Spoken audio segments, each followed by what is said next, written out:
So that led me to say, man, I need more synergy in who I am, what I create, and what I consume. Alright? Yeah.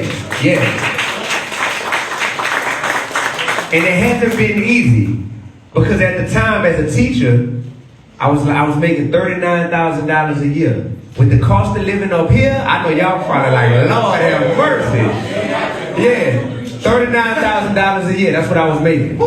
And as a teacher, I said, this ain't gonna be forever. I know this ain't my forever thing. So the rapping stuff, I saw that there's no ceiling on being an entrepreneur. And we're gonna talk about entrepreneurship some tonight on this panel we're about to have. But the thing is, there's a reward system that was set up to where it incentivizes young black men like me to say, hey, if you just use your talent to glorify a bunch of evil and negativity, we'll reward you and pay you very well, very quick.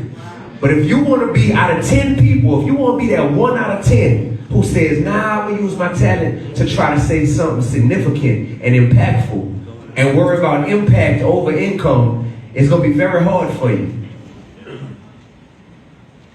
16 years later, after my best friend got killed, I'm proud to tell y'all that I took the road less traveled. I took the narrow road, you hear me? And I took it successfully. So that has led to me creating this album called Hypocritical Hop, right? That I just recently put out. I know some of y'all heard it. Album is doing amazing, phenomenal things. 100% independent, right?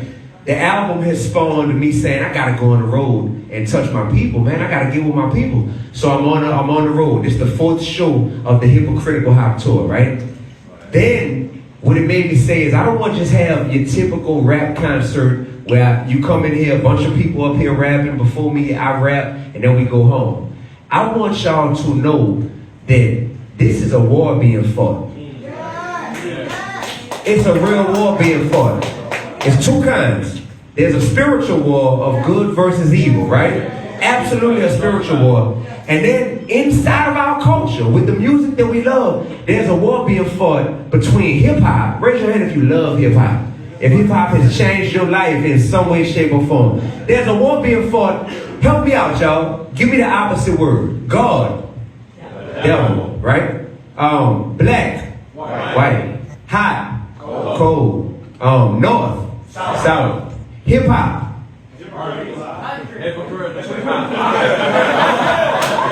People ain't really know. Like, wait, what's the opposite of hip-hop? But I got to the point to where I'm like, bro, everything that we consuming, we can't call all of this hip-hop. Because some of this stuff, it might have a beat and the words rhyme, but this ain't hip-hop, man. This ain't hip-hop. So, by the grace of God, and I got this trademark. Shout out to my lawyer. I don't know if he made it in here tonight. I think he had a dinner meeting, but he coming over here. I got this trademark. I was like, man, the opposite of hip-hop is hypocritical hop. Because it resembles hip-hop. That's why I spell it with an I. Hip, you know what I mean? You still see hip-hop in it. But it's been infiltrated by so much negativity and selfishness and evil, right? Then it's like, man, it's hypocritical. Because when these things happen in real life that we were pushing the music, we the first ones crying, saying, man, we need to stop the violence. Man, we you know, bro, it's almost funny, exactly. But it's sad. And that being said, I'm starting off with the Community Champions panel, which is residents, people that's boots on the ground in your city, in New York City. So I'm up here, and they're gonna really get up here and say, yeah. That's how y'all, they really one of y'all, you know what I'm saying? We got a couple people that's out here just visiting, but there's some very distinguished guests who I had to have on the panel, even if a couple of them didn't live here. But for the most part, they live here.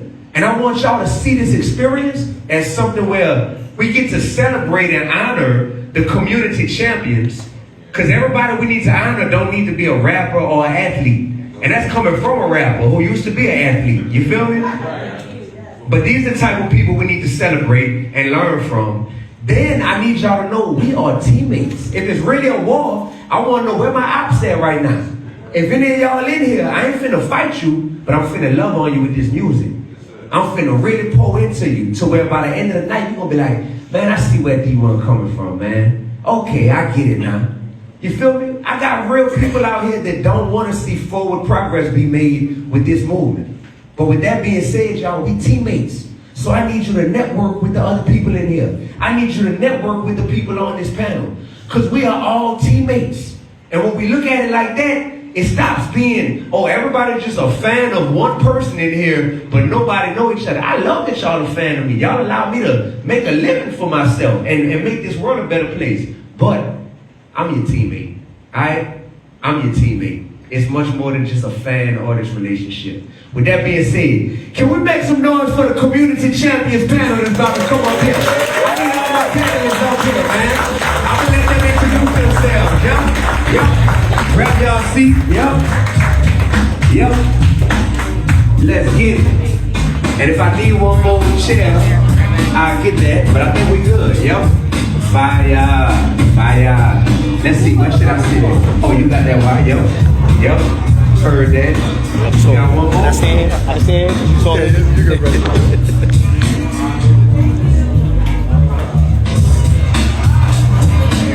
I know we got one more chair.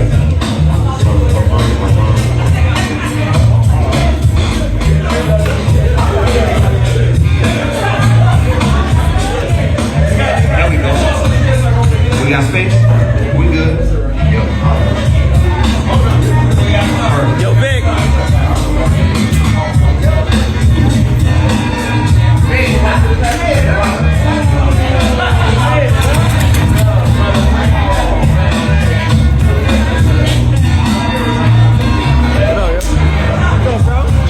Let's get it. My man Saigon in the building. Yeah. Alright, y'all. B Ferg, thank you so much, brother. You my brother for life. So like I told y'all, this is the Community Champions panel before we get into the most amazing hip-hop concert you've ever seen, right? So, first and foremost, I would say about 90 seconds to 2 minutes, I'd like everyone up here to introduce themselves so the community knows who their champions are, what their champions look like before we get into these questions. So I'll pass the mic. We want to start over here? Yeah? Hello everyone, my name is Ronda, Butler. I'm out of the city of Irvington, pastor of the League Fellowship. Met you one a couple of years ago, we've been brothers and sisters since. But we do a lot of community work, and that's how I got into this. My name is Boyce, Watkins, and I run the Black Business School. What's up, y'all? And I'm just gonna say that I think that I've been saying this for a decade. D1, in my opinion, is the most important artist of our generation. I'm just gonna say that. I hope you'll clap that. What's going on, everybody? My name is Desmond. Smalley. You guys can call me Des. D1, thank you for the opportunity, man. Thank you for having me. Originally from Ryders, North Carolina, born and raised, attended Hampton University. Currently, I sit as a director of brand partnerships at Culture Magazine. Previously, before Culture, I had spent time at Hypebeast, New York Times, and NBC Universal. It's a pleasure. My name is Kelly G. I started my journey in radio. I ran the board and produced for this up-and-coming comedian named Steve Harvey, who used to beat me up all the time as a young dude. Young boy, put the music on, right? So I started my career in, I'll back up a little bit. I want to put this out there just for people. I actually have a degree in industrial engineering and management science. And, that's cool. I'm from with Northwestern University, but I hated all that, right? But my parents were like, you need to have something to fall back on. You can do that music rap if you want to. Have something to fall back on. So I actually started my career at Kraft Foods developing Windows software. Met a guy in the mailroom, and he said, hey man, I know you're into music, you need to meet the program director for the #1 station in Chicago. And from there, my life had changed. I did that for many years, and then I got a call from the president of BET and said, hey look, we want to compete against TRL and MTV, so we started this show called 106 and Park. In fact, we're just celebrating 25 years. September 11th, 2000 was our first show, believe it or not. With Busta Rhymes and Donnell Jones with first tickets. So I did that for about 16 years. I had the pleasure of really celebrating a lot of talent. From you name it. If anybody's familiar with 106 and Park, you know who came through there. So I was the guy that put those people on the stage. I was the guy that played the videos. I was the guy that was often arguing with artists like Jay-Z talking about, man, you can't have this butt shot, or the lady, like, take that out, you know, and Irv Gotti and all these guys. And then from there, I went on to Revolt, worked with Andre Harrell and Puff Daddy, and that's where I met this guy. And I've always just been a champion of people who are saying something greater. It still amazes me how these artists still make the same videos 25 years later. The girls, the cars, the money. And it's just amazing. So when someone like him comes along and is doing something different, I'm behind there. I'm putting the building behind him. So that I met him. And I went on to Music Group and the films and content. Hello everyone, my name is Samantha Johnson. I am I'm not going to list all my things, but I am a community organizer. I also used to be an actress. I did theater for children's theater for a short time. And I'm also raised and born in New York, but I have a little southern swing from Augusta, Georgia, for my southerners out there. Augusta, come on now. 706, okay. So I currently am a grassroots organizer. I help do social justice initiatives. I was a part of a lot of initiatives here in New York, talking about demilitarizing the police, also not having the prison industrial complex. So when we had COVID, I was a part of a group called the COVID bailout, mass bailout, that was funded by the Kennedy Foundation to help release young people at the age of 18 to be out of Rikers and to give them support services and resources. From over 200 people were put incarcerated and we released them, and then only like 5 of them returned back to Rikers because of the resources and the community of care that we provided for them. Thank you. I also was a community center director. I did Ingersoll Community Center in NYCHA houses, so I'm also a NYCHA resident. And I was able to serve those young people for 7 years and moved to a few other locations and serving over to 300 people and really having intentionality about what does community care look like, what does love look like, how are Black and brown kids able to mourn and have somebody to talk to without being out in the street. So my focus has always been love and intentionality, and I currently am a missionary at Institutional International Ministries. I am in the house, and I'm also the executive leader for outreach as well as the board for that church. So thank you so much for having me, T1. Yes, assalamu alaikum. That means peace be unto those who's out there that don't know. My name is Wahdeen, CEO of Ruff Ryders. New York is my home base. I'm from the birth of hip hop, 1520. Let's give it up to hip hop. Yeah, I was born in the Bronx on Undercliff with Kool Herc. Yeah, let's give it up to the pioneer.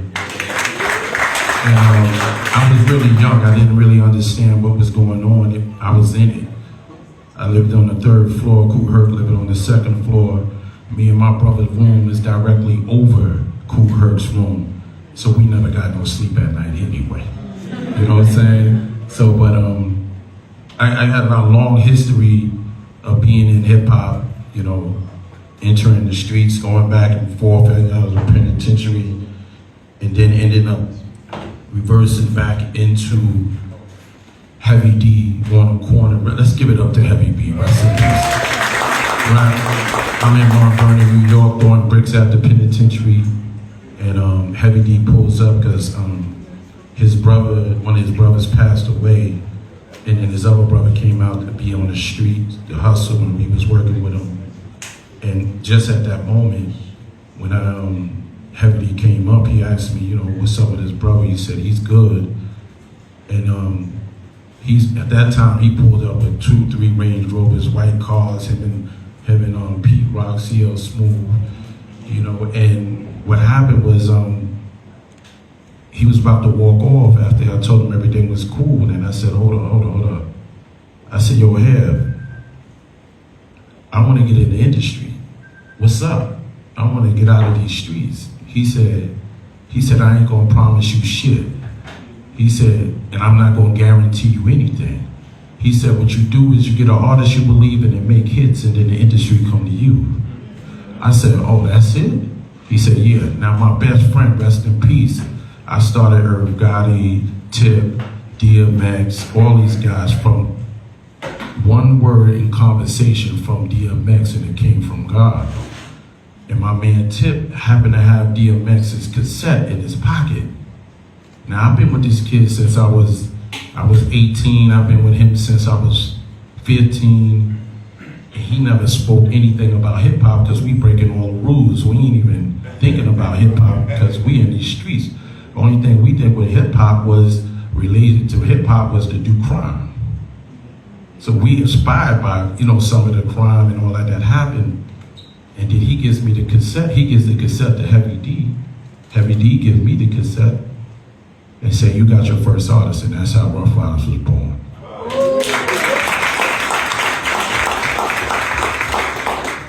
Good evening, everybody. All right.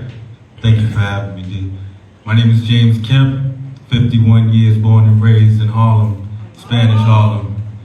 I am a community assistant for middle school Manhattan East. I came straight from the school. They let me know, and I came here. And I also sit at my first year as a board member at Community Board 11. I sit on the Youth and Education Committee, and I like it. Let me tell you, I tell you this, God gonna put you right where you're supposed to be, no matter what. And I did 10 years at the Apollo, and I knew it was time for me to move on, but I didn't go. So he said, you know what, I'm gonna get you out of here. You know that joke, how you get fired on your day off? I was going to the movies, and I got fired, because I was supposed to then go, and I got complacent. And then a friend of mine said, come on down. And mind you, I grew up on First and First Avenue. My grandmother's still there. And my friend said, come down, the after school Beacon wants you. They want you to just watch the kids. I said, these kids crazy. I ain't watching no kids. They have me walking out of handcuffs. He was like, all right, I get it. So he calls me back. Yo, they sweeten the deal. It's $25 an hour. All you gotta do is do art. You love art. I looked up, I'm on my grandmother's terrace. I said, God, you funny? I said, all right, I'm gonna take it. That's 2017 now. No, yeah, 17. And from 2017, the principal in the building took a liking to me. I became the school aide. And then 1 year later, I became community assistant / dean. And my thing for me is, I wound up getting kids that I went to daycare center with their parents. For me, that's a whole circle. Yeah. And I'm continuing to do it. And now to get on Community Board 11 and do that, I know, I hear, you know, like watching God tell me what to do in real time, like feel it. My love for hip hop comes from maybe 14, my first development deal, when they were giving out development deals, I don't think they're doing it anymore, was with Tommy Boy Records. It was down the block on First Avenue. And I stayed at the door. And the brother Kevin Maxwell, shout him out because he's still in my life today. He said, come on up in here. I'm gonna red me ragged. But my big brothers was Sonic. I was there when Latifah came to Tommy Boy. It was beautiful, it was different. Hip hop was different. There was different things in the music. There was good food and soul in the music. And of course you had the other, but you had a balanced meal. You understand? And my attitude is, just like we need to be conscious of what we put in our bellies, we need to be conscious of what we put up here in our minds. And these kids right now, they ain't got no good food. Everything they listening to is garbage. You understand? And it's so easy. It's easier to not think. It's easier to be what they call, quote unquote, a savage. But we ain't savages. And our children ain't savages. For sure. And every one of them kids that come through middle school, I see it. For sure, for sure. Y'all make some noise for everybody that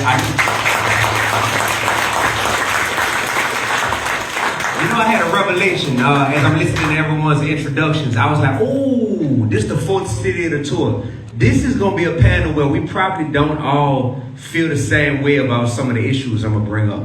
And I think that's good. I think that's going to make for some rich dialogue. But I just hearing people and backgrounds and whatnot. So I'm going to start out with a question that will probably intentionally cause us to have to do a deep dive and maybe, do some internal digging, which is, how do y'all balance, because I think we all go through this, how do y'all balance the need to make income while making impact as well?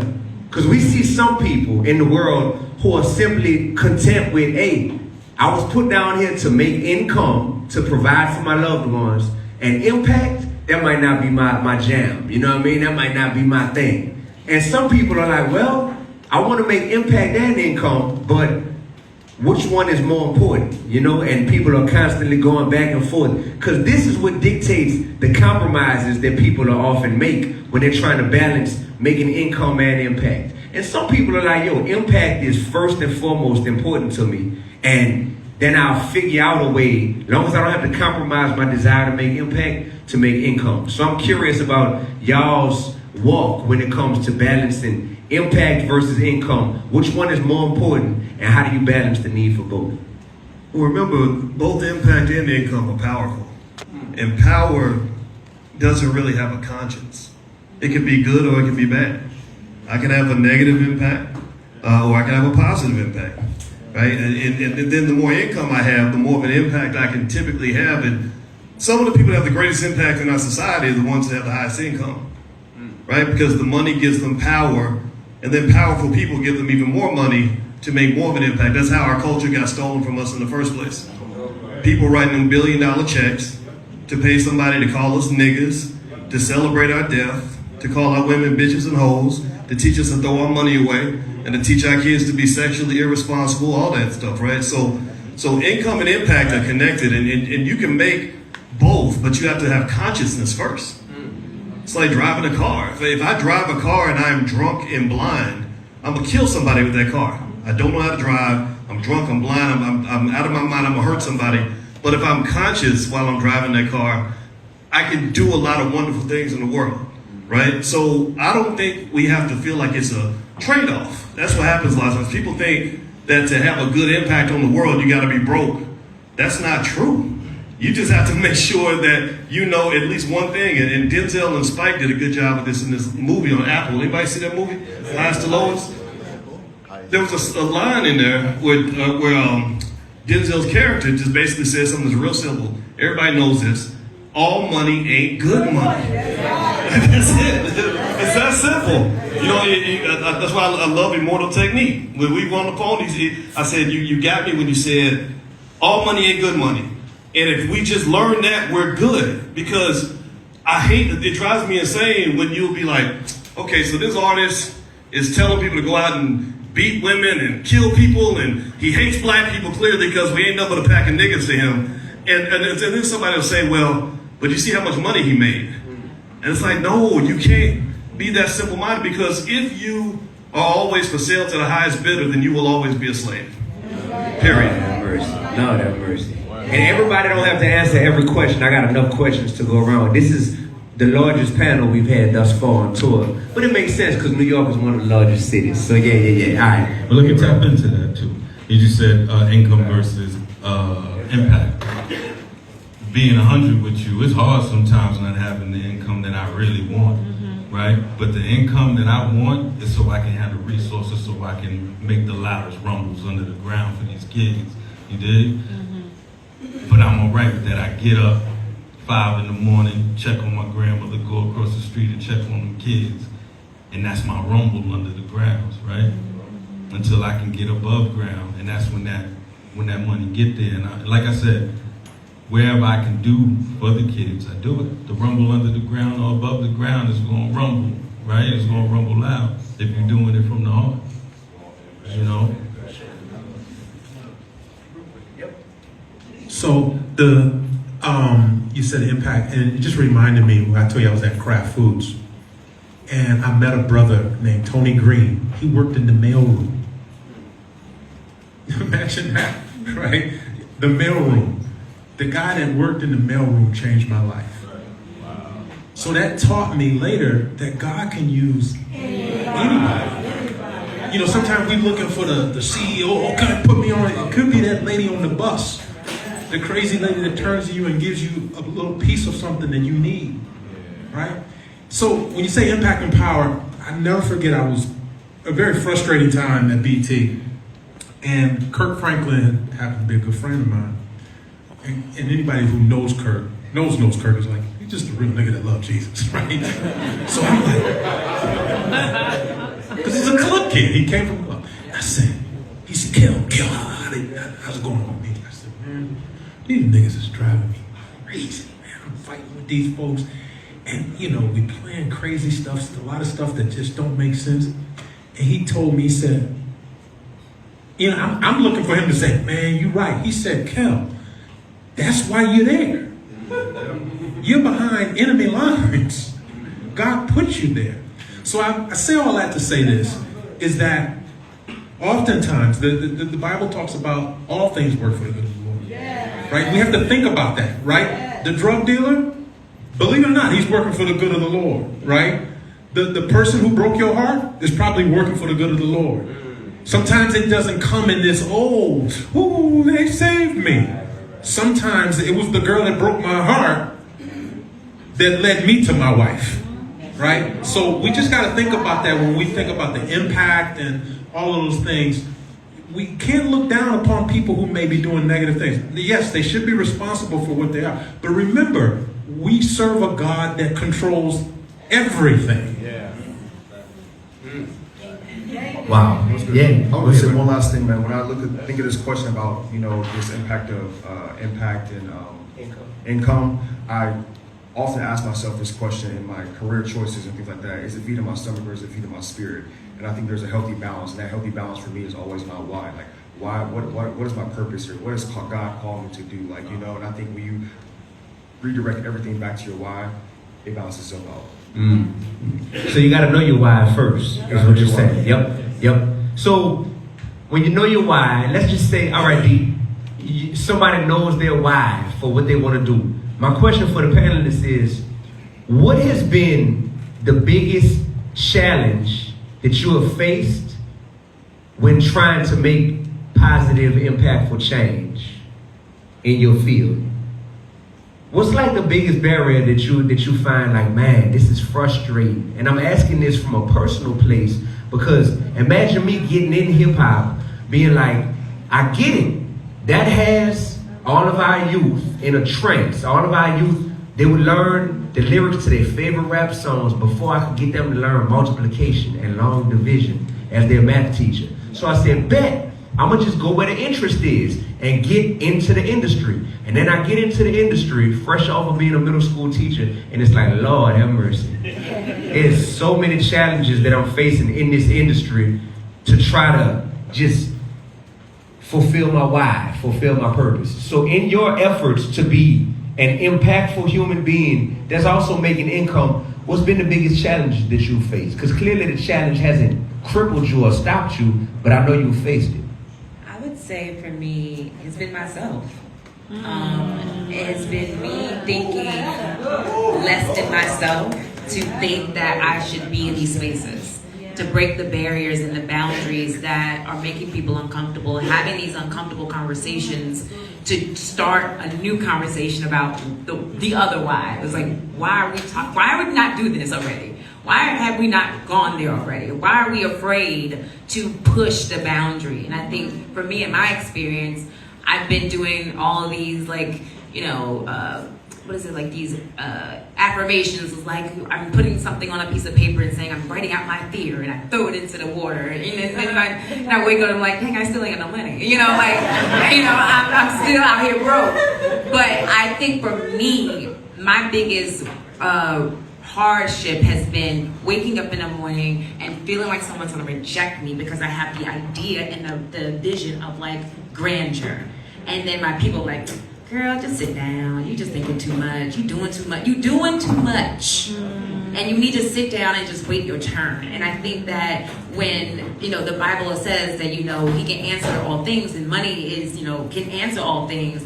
I don't want the root of that to be me driving my money. I want to be able to feed my community by showing them how to make their money, how to be independent, how to do these things. And I know it's going to come at a loss, right? There is no person in the Bible that was like, oh, I'm rich and I'm just going to leave y'all alone, and then ain't had no suffering. Like, everyone had to suffer in some way. So I think for me, it's just like getting out of my own way.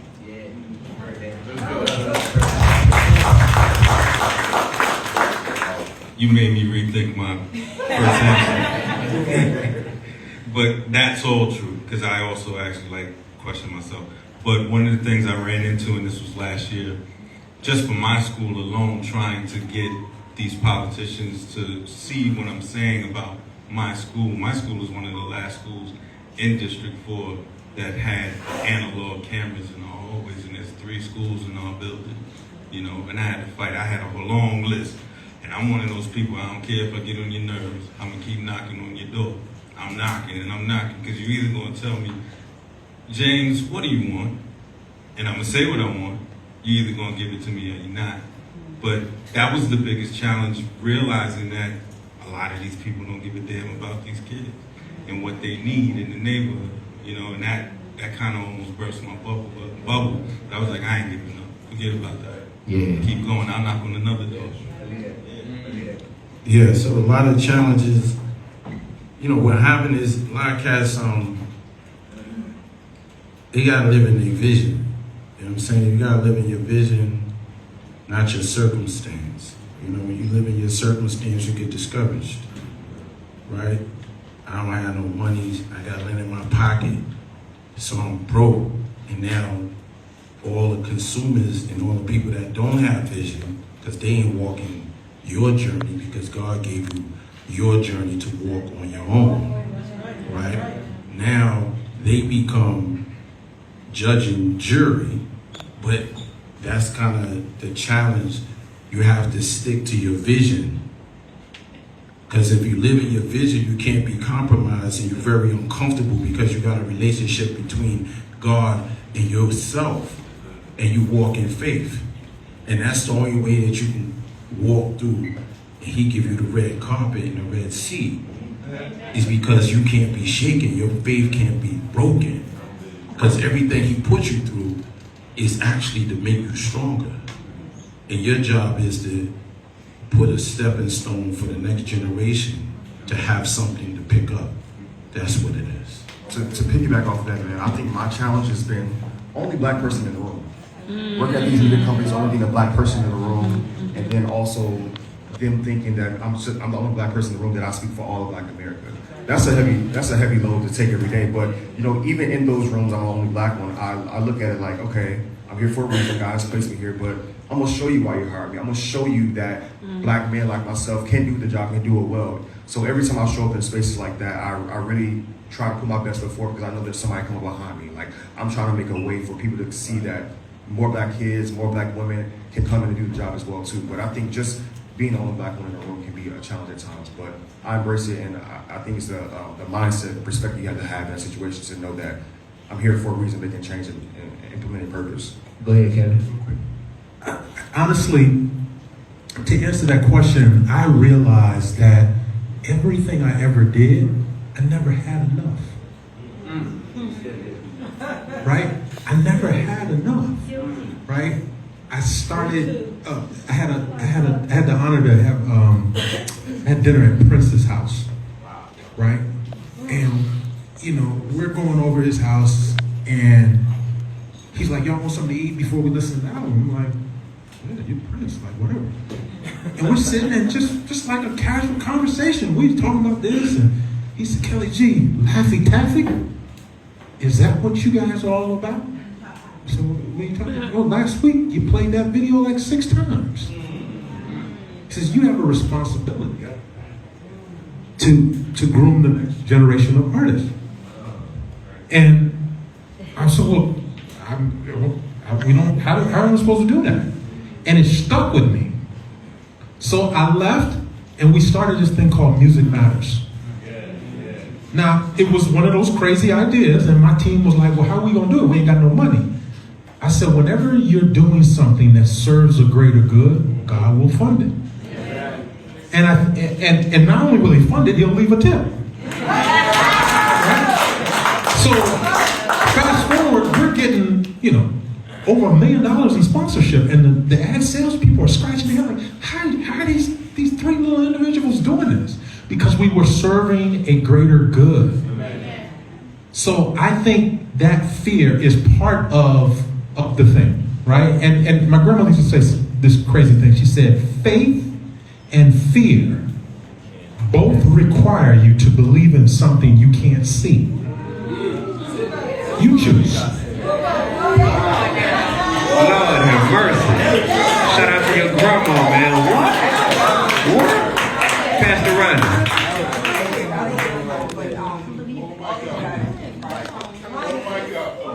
Oh yeah. Just the challenge is me saying a yes every day to what God has called me to do, and believing in the yes. I tell my church members all the time. I said it. Everybody think it's easy being a pastor, being all of this, doing all this stuff, being on the stage. But it's a matter of saying a yes. And to the other question that you asked, the Bible says your gifts will make room for you. Yes. So, because amen. This summer, I told you we get D1 every year. We feed our community. We clothe our community. We give book bags. We do a lot for our community. And this year, the church didn't have the finances. We're a small church. It's 11 members strong in the middle of the village. And we still wanted to have our program, because we have it every year. We've been having it the last 7 years. D1's been great. So I just, petitioned God, like, what are we going to do? So we just decided that we were going to pay for it. We're not going to take it out of the church funds. And he made a way. We had the book bags, we had the artists, we had the food. We don't have sponsorships. This is all coming from the body of Christ, from believers of fellowship. So the gifts will make room for you. Wow. Yeah. I needed, just so y'all know, I forced Pastor Ronda to be on this panel because for the past several years I have witnessed me coming up here, flying up here, going to a town I never heard of, Irvington, New Jersey, right? Had never heard of that. I know Harlem, I know the Bronx, I know Brooklyn, I know Manhattan, I know Irvington. What is that? What train I catch to get there, right? And then I go there. And then I see this church, and it's like, it's the trenches. It's the trenches, y'all. It's the trenches. But then I see this church, and I see this amazing woman, this pastor, who literally, that block, that's like a safe zone in the middle of the trenches, because they know that block right there, you don't play. Because this woman, and before her mama, you heard me, was a figurehead in that community, and they know all that foolishness. You stay away from this block. And I watched them put up a stage. I go and perform on this stage, and I'll be like, Lord, if I jump too high, this whole stage gonna collapse, right? It's made out of wood, like little thin wood. But I watched this, and I watched the community members come out, and you live a fast-paced life as an artist, right? And a lot of times it's just me talking to my assistant. Oh, all right, what city I'm going to today? All right, cool. What I'm doing, I'm speaking or performing today. Oh, they want me to do both? All right, bet. But then I go here and I had to slow down. And I'm like, wait, this is what you only hear about in movies. You know what I'm saying? Like that figurehead in the community. So selfless. D, I don't want no attention. D, we ain't got no sponsorships. D, we got 11 church members. You know what I mean? But I see this and I'm just like, oh no, hold on. Like, this is what deserves to be funded. This is where the media people at. Y'all got all these cameras on me. This is where the cameras need to be on. You know what I'm saying? Like, seriously. So that's what this is all about. I just want y'all to know who was up here. And then just to show y'all, what you just said, your gifts are what? Make room?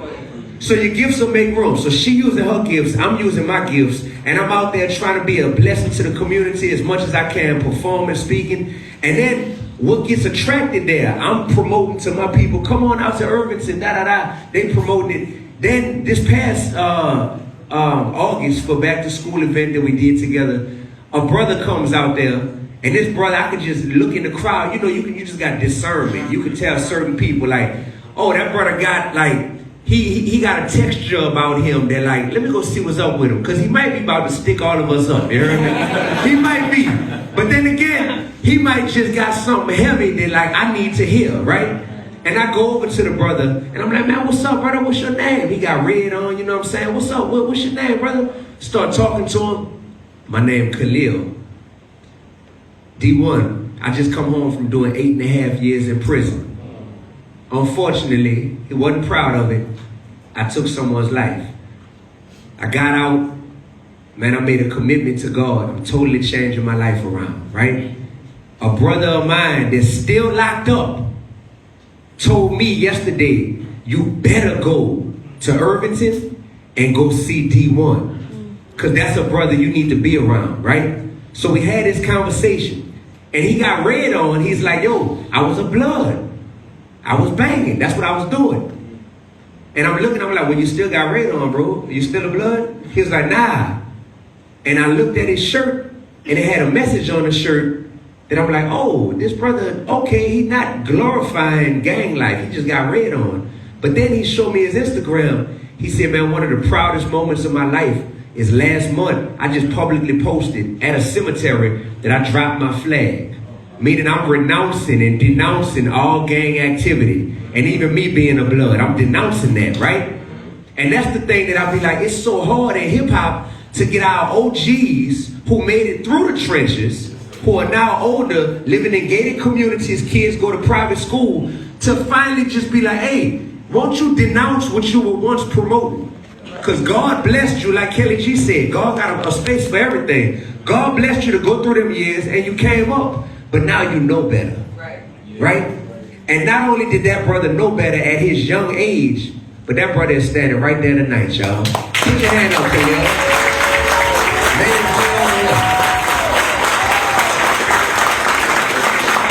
So when I talk about community champions, I'm looking at them. And that wouldn't be possible if you wasn't using your gift. And if you wasn't letting your gift make room. And using what Kelly G said, which is, I ain't never had enough.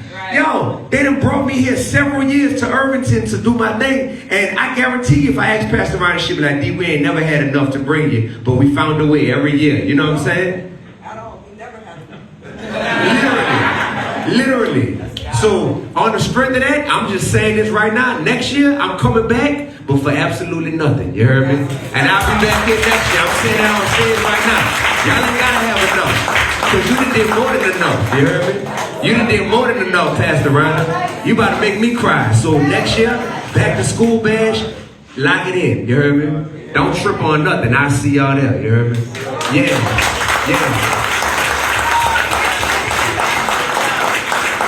So the next question I had was, man, hip hop, y'all. In the other cities, I intentionally got people on the panel who don't work in the field of hip hop music because they have less of a bias or an attachment to it, right?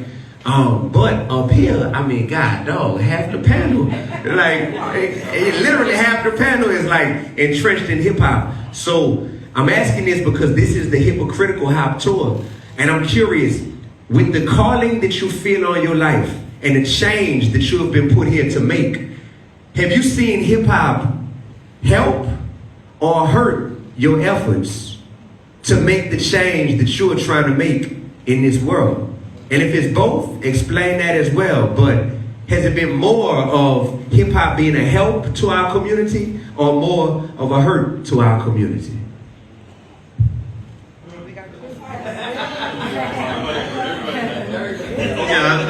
I'll jump in first. I want to hear from the people in the industry too, but it's clearly a little bit of both. If you want to be honest, in terms of if you remember the era when hip hop was truly great and when it did amazing things for our people, you know, and you had Public Enemy and Fight the Power and all that stuff going on. X-Clan, you know, everybody wanted to be African. Well, what's wrong with them, right? That's crazy talk, right? But it was beautiful. It was so beautiful. And then I feel like the 1990s was kind of a holocaust for black men in general because they started locking everybody up. And my birthday was like a month apart from Tupac. So I'm watching everything with him and Diddy kind of in real time, like a soap opera for guys our age. And it was a scary time because you felt like, as a black man, any little mistake you make could get you 20 or 30 years in prison. I bet almost everybody up here knows more than one person who either got 20 or 30 years or just went straight to the cemetery. And including my best friend, the same year Pac got killed, he got shot in the head in front of his daughter, you know? And so it was just one of those things where you couldn't help but feel like somebody was playing a hand from the outside. Somebody was doing something to really just pee in the lemonade. You know, they poisoned the well. And the thing is, I don't think that we understood at that time how bad it was, what it was going to do. I just knew, I said, okay, there's certain things I cannot do because I don't want to die. I don't want to go to prison. So I felt like I had to just be completely on the straight and narrow. You know, you make one little mistake, they throw your whole life away. And so years later, when I see, you know, I became a critic myself in terms of saying the things I said, and it was frustrating because you're seen as anti-culture, anti-black, anti-cool, that's not cool for you to say. And I'm like, I'm not trying to kill our children just so we can be cool. You know, just trying to fit in. And I saw a lot of smart people doing dumb things because they wanted to fit in. They wanted everybody to just, you know, buy their record or make more money or whatever. And remember, you know, when you talk about that income piece, we know who was writing them checks. We know who was spending money. It wasn't us. Because and the people who destroyed our culture, or tried to, they would never let us do that to their culture. They would never allow that. So when I say that it's helped or hurt, I would say generally that it has hurt. It's, you know, a lot of our kids are really going to struggle because so much of what's around them is leading them straight to death or just a really painful life, just a really hard life. And so in my view, if you love black people, if you want black people to live and to not die, if you want them to be happy and not sad, if you care about things like families and mental health and all that, you have to talk about it, right? And I think that what's great about what you're doing and some other artists, mostly you, is that you're using the power of hip hop to just turn that gun around. You know, hip hop is that powerful weapon, so they got us to take the gun and point it at our own face. And you're just turning that gun around, which makes you very dangerous, which is why after what happened to Charlie Kirk, you know, and his whole situation where he, you know, things happened to him, I think you need security. Because I think that when you start using the power of black people in a way that benefits black people, there are people that are threatened by that because they make so much money by watching us destroy ourselves. Yes, sir. Yeah. Wow. I agree with Dr. Boyce. I do feel that we've had an evolution of like positivity and evolution of who am I and what do I do and how do I place myself in my communities? How do I give back? How do I use the Sankofa model to go back and bring it forth? And then we came into identity crisis because even self-conscious hip-hop became a geek or this. It became like, oh, you lame because you want to talk about a different world. You know what I'm saying? Like, you a lamer. And so now I think that it's very difficult because there's a statement that says the oppressed can be the oppressor. And that those who are trying their best to get in form of evolution are also pushing down on their people so that they can have a step up. And right now in hip hop, it's, you're just like stepping on each other, like what they say, the crabs in a barrel. All those unfortunate terminologies that are used for us are not, as you're saying, Dr. Boyce, they're not used for other cultures. They're not saying that, you know, you live in the Middle East, that you can't do this. Like, there is a Sankofa model. They are bringing their folk up. They are putting themselves in videos and educating them in various different forms. But right now, I don't feel that hip hop identifies with me, not only because I'm a Christian, but it's just that I feel out of touch. I don't want to emasculate a man, and I don't want to or objectify a woman. I don't want to be popping and twerking and sliding and all that. I just want to hear music. And I think we've lost the part of where's the sound and who's creating a sound that our people can gravitate to. And right now it's just like, oh, well, I see you here doing this and I'm catching a bag. And it's like, we have a major disconnect. So right now, hip hop, I feel, has lost its element and hurt us because everyone's chasing something, but they don't know where the obstacle, and they don't know where the bad is. They don't know where they're going. They're chasing an identity, but they don't know, like, who am I? I just want to wear something. Like, well, what are you wearing? And we also, I'll just say here, there is no black economics inside of hip hop.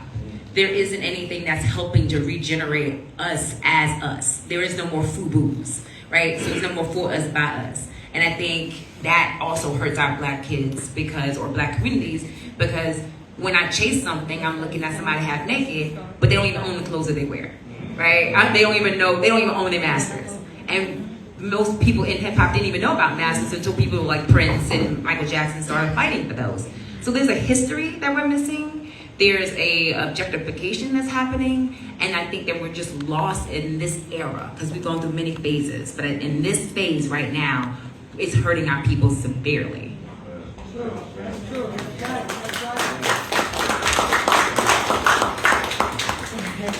For me, and I gotta tell you what's in my hip hop DNA.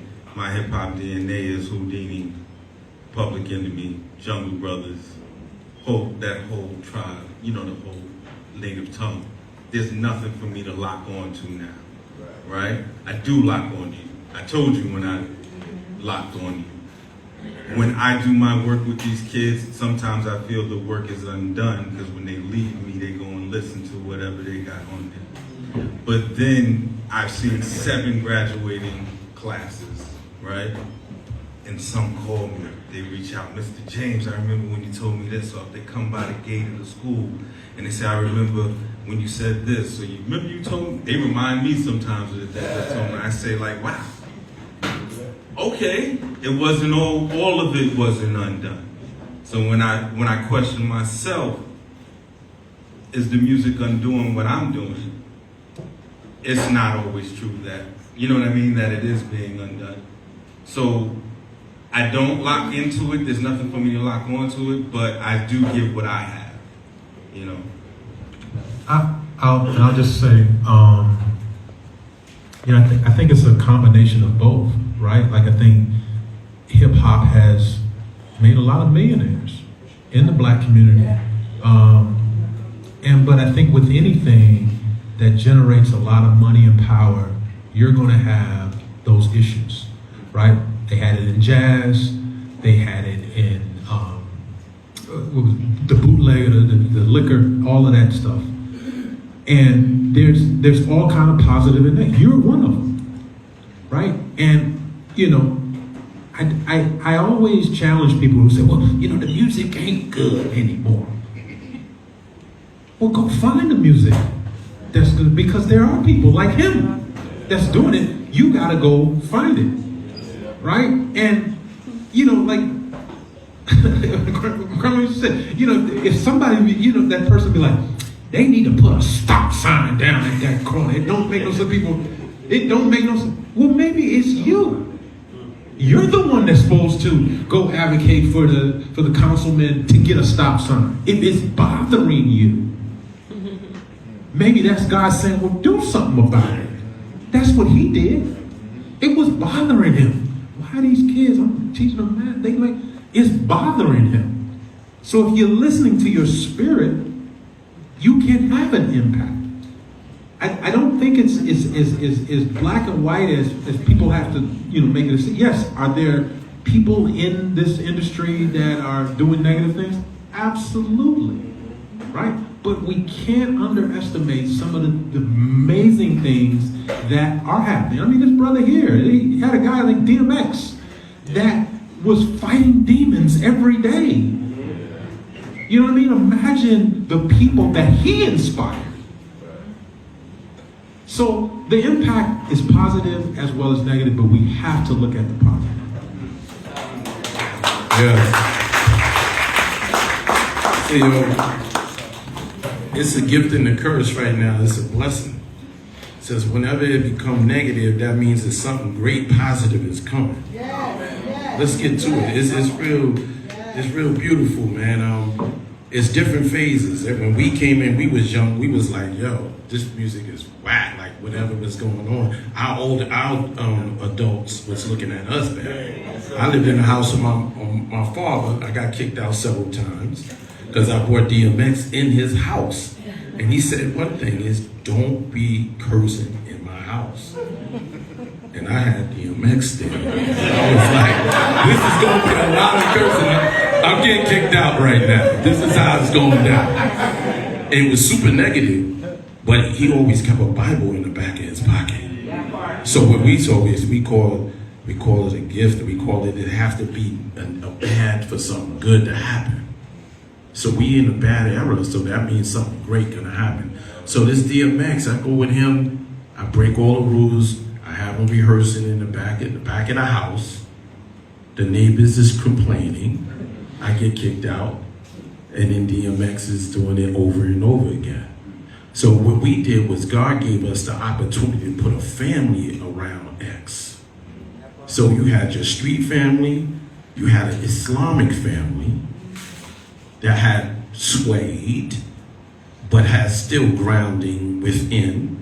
God sent X to me to put my family and our family to be around his family for him to deliver his message. So now, X was super negative.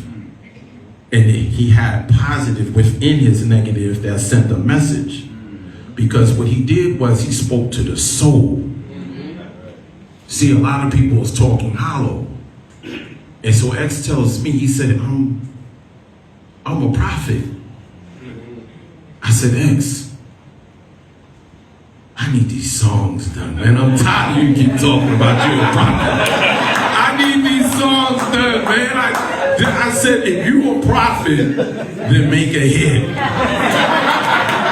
He made 8 songs that night, right? So we refixed it. We begin in there, we in the booth. I kept the legacy alive, with the, permission of Allah. So at the end of the day, he keeps coming, he makes his, he keeps telling me he's a prophet. I keep telling you might be a messenger. I said, but if you only can know if you deliver and walk in faith. And so we came in right just between, you gotta understand, we've been in the grind for 12 years, waiting for one opportunity. We have multiple opportunities. That door is closed. But we had wait for the one opportunity because God don't give it to you until he say it is and it's supposed to be. It was 12 years. We did 12 years on a hunt. And it was on a task of a negative. We got a break. Pac and Biggie got killed. Wow. Void in hip hop. Now it's a void in hip hop. And we got 12 years with this whole family grinding.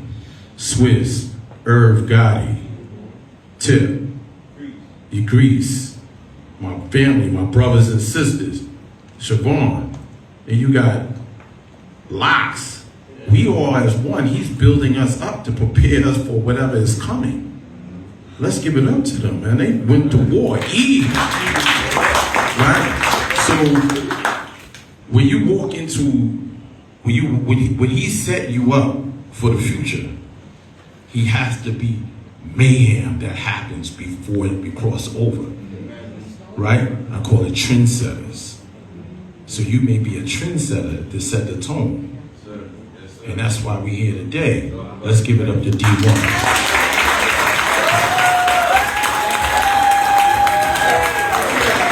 Let's give it up to him. Man, y'all, I couldn't think of a better way to end off the panel to where in the Mecca, the birthplace of hip hop, the CEO of the record label that signed the man who singularly as a young man growing up way in New Orleans was like, man, who is this rough dude barking on these songs? I can't listen to it too loud because my parents gonna be like, man, what the heck going on over there? But I'm listening and I heard his soul. Wow. As a young dude, I heard his soul to the point where when I finally met X in person in New Orleans with Steph, right? And I went backstage and had the opportunity to talk to him. He just swore that we had met before, right? He swore that we had met before. And I was like, X, I promise I never met you. But then it clicked to me. We got kindred spirits, X. I've been praying for you and I've been spiritually connected with you before we ever met. Yo. In fact, I told y'all this was going to be a special night. Ladies and gentlemen, can y'all make some noise for the community champions? Thank y'all so much. We're about to get this concert started. Y'all give me 5 minutes to go get my mind right in there. And when y'all see me reappear, oh, I'm about to bless you. Believe that. Believe that. Thank y'all so much, yo.